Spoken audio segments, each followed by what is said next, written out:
C'est la Grande-Bretagne qui s'apprête donc à passer à l'acte. Elle va livrer des missiles de longue portée à Kiev.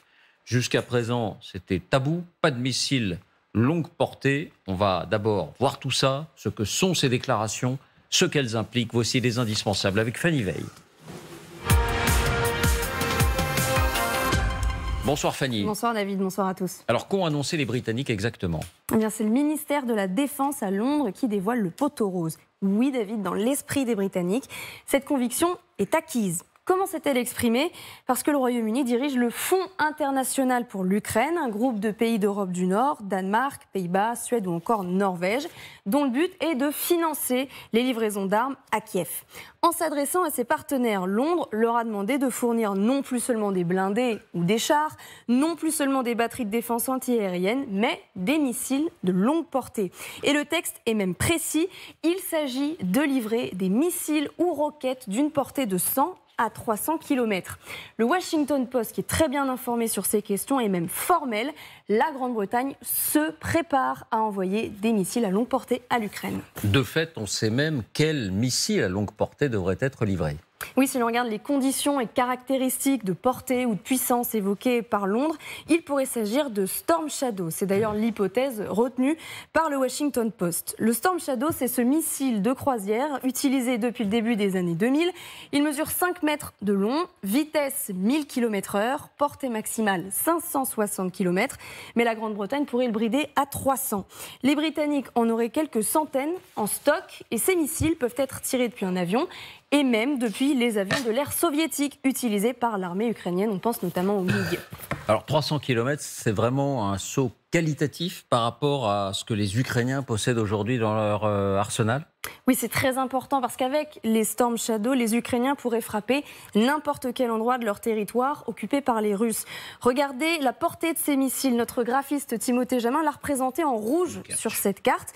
Alors vous le voyez, depuis Zaporijjia par exemple, les Ukrainiens pourraient frapper le port de Sébastopol en Crimée. Autre exemple, depuis Kramatorsk, ici dans le Donbass, ils pourraient frapper toute cette zone ici en rouge. Concrètement, ça signifie pouvoir cibler n'importe quel centre de commandement de l'armée russe, un peu à l'arrière du front, pouvoir détruire n'importe quelle ligne d'approvisionnement, dépôt de munitions ou de carburant, bref David, frapper en profondeur. Et j'ajoute une précision, 300 km de portée, c'est 2 fois plus que les armes qui ont la plus longue portée que Kiev possède déjà aujourd'hui. Ce sont les bombes guidées GLS-DB.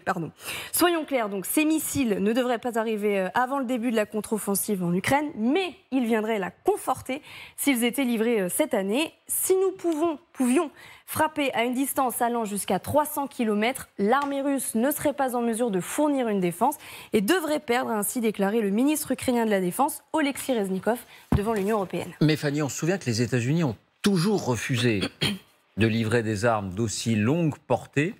Alors, comment ont-ils réagi à cette annonce ? Oui, les États-Unis s'y sont toujours opposés parce qu'ils craignent que ces armes ne soient utilisées directement pour frapper le sol russe. Et ce même Oleksiy Reznikov donne des assurances. Regardez, l'Ukraine est prête, dit-il, à fournir toutes les garanties que vos armes ne seront pas impliquées dans des attaques sur le territoire russe. Est-ce pour cela que Washington ne s'oppose pas à cette décision ?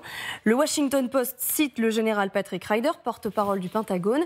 Chaque pays prend ses propres décisions souveraines sur les types d'assistance à la sécurité et les types d'équipements qu'il fournit. Et il ajoute même « Nous saluons le soutien important que les alliés et partenaires du monde entier, y compris le Royaume-Uni, apportent à l'Ukraine ».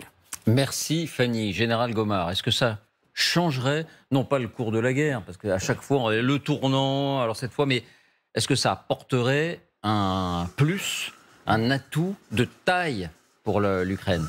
Alors ça apporte un atout, évidemment, parce que ça permet de tirer à partir d'avions, c'est-à-dire des avions qui sont non atteignables par la défense antiaérienne russe. En particulier, c'est ce que les Russes d'ailleurs utilisent. Enfin, ils utilisent des missiles de ce type-là, longue portée, qu'ils tirent à partir depuis le ciel russe. Et c'est ce qu'ils utilisaient, ils ont beaucoup utilisé. Donc si les Ukrainiens utilisent ce genre d'armes, oui, ils peuvent tirer, je dirais, un peu en stand-off, c'est-à-dire en arrière, sans craindre de se faire eux-mêmes détruire. C'est ce que font les Russes. Et donc, c'est des armes assez précises qui, effectivement, permettent d'aller tirer sur les arrières. Mais en fait, depuis le départ, on sent bien que les Ukrainiens ont envie de taper la Russie. Là, il s'engage à pas le faire. Il s'engage à ne pas le faire. Qu'est-ce qu'il taperait? Il taperait sans doute la Crimée, en effet, le pont de Kertch.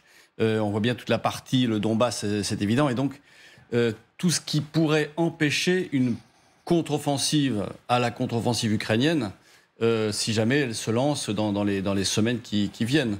Donc oui, c'est un atout supplémentaire dans les mains de l'armée ukrainienne. Oui. Jean-Dominique, gros atout? Oui. Avec une limite importante, c'est que pour l'instant, on ne sait pas avec quel avion il lancerait ça, parce que c'est un missile aéroporté. Alors apparemment, ça peut être lancé... mais ça prend du temps, ce genre de choses. Avec les avions dont dispose l'Ukraine. Tout peut se faire, mais ça prend du temps. C'est pas quelque chose qui se fait... C'est quand même des engins extrêmement sophistiqués. Le Storm Shadow, c'est le nom anglais. Il y en a dans l'armée de l'air et la marine, d'ailleurs française, sous le nom de Scalp. Et le même genre de missile. C'est exactement le même. Les mêmes. C'est le même. Il a été fabriqué en commun par les Français et les Britanniques. Et c'est le même. Il s'appelle Storm Shadow chez les Anglais, Scalp chez nous. Il a été utilisé à de nombreuses reprises par les forces aériennes françaises en Libye, quand il y avait eu les tirs sur des sites en Syrie, c'était ça qui avait été utilisé. Bref, c'est quelque chose ce sont des armes extrêmement précises. Jean-Dominique, question. Pourquoi est-ce que, comme pour les chars lourds, comme pour les lance-missiles, et même comme pour les batteries antiaériennes au tout début, il a fallu attendre autant de temps pour finalement arriver à ce résultat? Ce sont des raisons évidemment politiques, c'est-à-dire que on sait depuis le début, et on le dit, que l'Ukraine finira par recevoir tous les armements du plus haut niveau qu'il soit. On l'a dit 50 fois sur ce plateau depuis le début de la guerre. L'Ukraine recevra les matériels les plus sophistiqués. C'est un gâchis. Elle ne les reçoit certainement ni en assez grande quantité, ni assez vite. Mais ça, c'est des décisions politiques. Parce que quand on rentre là dans des choses extrêmement sophistiquées, il faut bien comprendre que pour tirer des engins comme ça, vous devez avoir tout un système d'identification des cibles, c'est-à-dire des satellites qui vous donnent les points extrêmement précis, le point de largage du missile, toute sa route jusqu'à sa cible. Bref, tout ça est très compliqué, ça demande un gros système. Mais mon voisin piaffe parce que mon voisin François Hesbault a participé au développement dans sa jeunesse de ce système. Donc il va participer au développement de ça. Oui, absolument. Et je peux l'avouer devant les téléspectateurs, je suis responsable du nom français. Le système de croisière à longue portée. J'étais parti du principe, j'étais chez Matra, je travaillais pour Jean-Luc Lagardère et j'étais intimement impliqué dans ce programme, et notamment dans le fait que ce soit un programme franco-britannique. Comme stratège, comme ingénieur? J'étais directeur de la stratégie. D'accord. Oui, bien sûr. Donc je connais un tout petit peu la bête. C'est pas encore fait d'abord, parce que là, à la fin, j'ai senti un petit emballement pour dire oui, ça y est, etc. Non, c'est pas fait. Il faut un vecteur.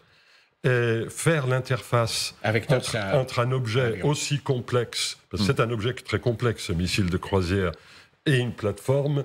Ça ne va pas de soi. Je ne suis pas du tout sûr que le MiG-29 soit un fit naturel. Ce que dit le Washington Post. Non, mais d'accord. Le Washington Post, tu sais, a sans doute travaillé directement sur le sujet depuis 15 ans ou 20 ans. Oui, il ne faut pas lui apporter la contradiction là-dessus. D'où le Scalp. C'est une histoire magnifique. D'où le Scalp qu'on a effectivement beaucoup utilisé et qui a très bien marché, il faut bien le dire. Une barrière technique. Mais il y a politiquement, visiblement. Il y a une vraie barrière technique. Deux, il faut une plateforme aérienne, c'est ce que rappelait Jean-Dominique. On ne peut pas l'installer l'arrière d'un tracteur et tirer sur la Russie. Non, ça peut paraître un peu idiot, mais vous pouvez le faire avec un Exocet, par exemple. Vous pouvez avoir des versions sol-mer de l'Exocet. Avec le Scalp Storm Shadow, vous n'avez pas, à ma connaissance, du moins jusqu'à présent... C'est pas un canon César. C'est pas un canon François, César. Racontez-nous pourquoi ça s'appelle Scalp. C'est une tellement belle histoire. Parce que les Américains avaient à l'époque un missile de croisière, et il existe toujours d'ailleurs, qui s'appelle le Tomahawk. Alors je me suis dit, il ne faut pas faire un nom comme les Américains, il faut faire mieux que les Américains. Il faut dire, les Américains, ils ont le Tomahawk, mais nous, on a le Scalp. Voilà à quoi ça Voilà tient. comment Voilà le nom des armements s'invente. Voilà comment on fabrique les noms. Mais, non, sérieusement. Alors, quant à la garantie, je pense que la garantie de ne pas tirer au-delà d'un certain point est sérieuse, parce que ce type d'engin implique ce qu'on appelle une préparation de mission assez lourde, assez complexe, et dès lors que la préparation de mission se ferait sur la base de technologies britanniques ou françaises, il y aurait un degré de contrôle quand même assez important. Alors, ça changerait effectivement beaucoup de choses. Voilà, si ça se faisait, oui, ça changerait beaucoup de choses. Mais est-ce que je crois que ça sera dans les 6 mois ? Très honnêtement, j'en serais surpris. Je suis comme Jean-Dominique, c'est-à-dire à la fin des fins, les Ukrainiens, ils obtiendront ce dont ils ont besoin et dont nous avons besoin, puisqu'on a besoin qu'ils ne perdent pas la guerre face aux Russes. Mais ils les recevront un an et demi plus tard que ce qui aurait été par ailleurs possible. Y compris les avions, pour vous, on ira jusqu'aux avions. Y compris les avions. On ira aux avions. Bien sûr, il y aura des avions. Il y aura des avions, mais pas tout de suite. Vous avez 40 Mirage 2000C des Émirats Arabes Unis qui sont haut le pied. Est-ce qu'ils finiront en Ukraine ? Pourquoi pas. J'imagine que ça se fera un jour. Vous comprenez le sentiment de gâchis. Il y a un sentiment de gâchis, mais évident. Moi, je suis atterré par le nombre de morts et la perte de temps qu'impliquent les retards de livraison face au pays qui est envahi par la Russie. Le pont de Kerch... Et au passage, ils sont adaptables au Mirage 2000, ces scalps ? Ah bah oui, bien sûr. Oui, bien sûr. Le pont de Kerch aurait quand même des soucis à se faire s'il recevait beaucoup de scalps. Oui, justement, ça ferait une grosse différence. Quel gâchis. Est-ce que vous aussi, vous ressentez ce sentiment de gâchis ? Oui, à mon avis, c'est un sentiment partagé. Après, quand rétrospectivement on pense au début de la guerre, il y avait beaucoup désillusions par rapport à l'armée russe, à sa performance sur le terrain, sur aussi le comportement de Poutine. Donc bien sûr, je comprends aussi pourquoi les décisions ont été prises petit à petit. Maintenant, c'est facile à juger, de dire qu'il fallait tout livrer tout de suite. Mais au début, rappelons-nous que c'était la première guerre en Europe depuis déjà assez longtemps, et c'était un grand risque quand même, parce que en face de l'Ukraine, c'est un pays nucléaire qui est dirigé par une personne qui peut, en fait, on ne peut pas exclure, qui peut un jour, quand il est coincé ou pour les autres raisons, même internes, qu'il peut faire une catastrophe pour les Ukrainiens, mais aussi pour tous les voisins et inclus la Russie. C'est vrai, mais on pourrait se dire avec le recul qu'on avait déjà ce sentiment de franchir la fameuse pseudo-ligne rouge lorsqu'on a livré des chars lourds. On a bien vu qu'il n'y avait pas de ligne rouge. On l'a évoqué aussi, encore une fois, pour les lance-missiles type HIMARS ou César. Pas de ligne rouge non plus. Bref, on pourrait apprendre de l'expérience pour enchaîner un peu plus rapidement, même si c'est complexe. Il faut rappeler qu'il y a des pilotes ukrainiens qui sont formés actuellement en Grande-Bretagne, aux États-Unis. C'est-à-dire qu'on prépare l'étape d'après, sans doute, sur les avions de guerre, effectivement.